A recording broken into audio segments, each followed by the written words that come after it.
Hai Sobat Literasi, selamat datang di seri video tutorial literasi informasi. Melalui video ini, teman-teman akan belajar cara yang efektif dalam mencari dan menggunakan informasi untuk mendukung aktivitas perkuliahan teman-teman. Nah, seri pertama dalam video tutorial literasi informasi adalah mengenai identifikasi kebutuhan informasi. Teman-teman udah tahu belum nih bagaimana cara mengidentifikasi kebutuhan informasi teman-teman? Yuk kita simak penjelasan berikut ini. Kenapa sih kita harus identifikasi kebutuhan informasi dulu sebelum penelusuran informasi? Gunanya adalah untuk mempermudah dalam menemukan informasi yang kita perlukan. Selain itu juga, kita dapat menemukan informasi yang lebih spesifik dan sesuai dengan apa yang kita butuhkan. Yuk kita mulai dari langkah pertama. Langkah pertama yang harus kita lakukan adalah mengidentifikasi rumusan masalah. Melakukan identifikasi rumusan masalah adalah proses dalam menemukan kata kunci. Kata kunci yang tepat akan membantu kita dalam mencari informasi yang relevan sesuai dengan kebutuhan kita. Penemuan kata kunci dilakukan dengan cara mengidentifikasi judul atau topik yang kita butuhkan. Sebagai contoh, kita akan mencari informasi tentang bahaya di industri pangan dalam 3 aspek: bahaya fisik, bahaya kimia, dan bahaya biologi. Dari topik tersebut, dapat kita tentukan kata kunci utama yang cocok adalah food industry, physical hazard, chemical hazard, dan biological hazard. Kemudian, keyword tersebut akan kita gunakan sebagai modal dalam melakukan pencarian informasi berupa literatur dan referensi yang akan kita gunakan dalam memecahkan rumusan masalah.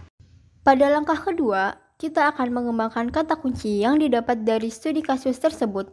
Dari studi kasus tersebut, kita mendapatkan 4 keyword utama.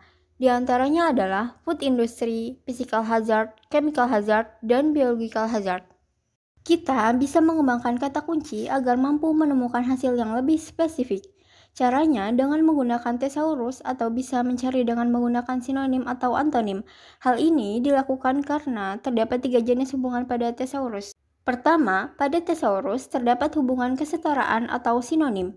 Yang kedua, mempunyai hubungan hierarkis, di mana ketika satu kata ingin menjelaskan sesuatu yang lebih luas atau lebih spesifik. Yang ketiga, mempunyai hubungan asosiatif yang ketika dua kosakata yang sama membahas satu konteks yang sama tetapi tidak memiliki hubungan sinonim ataupun hierarkis.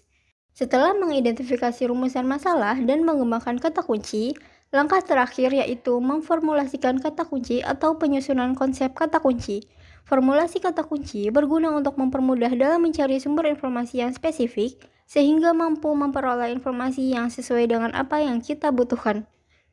Setelah mengembangkan kata kunci yang lebih luas dengan menemukan kata melalui thesaurus dan hubungan bidang kata terkait yang kemudian dapat disusun dengan menggunakan tabel pemetaan alternatif query berikut ini.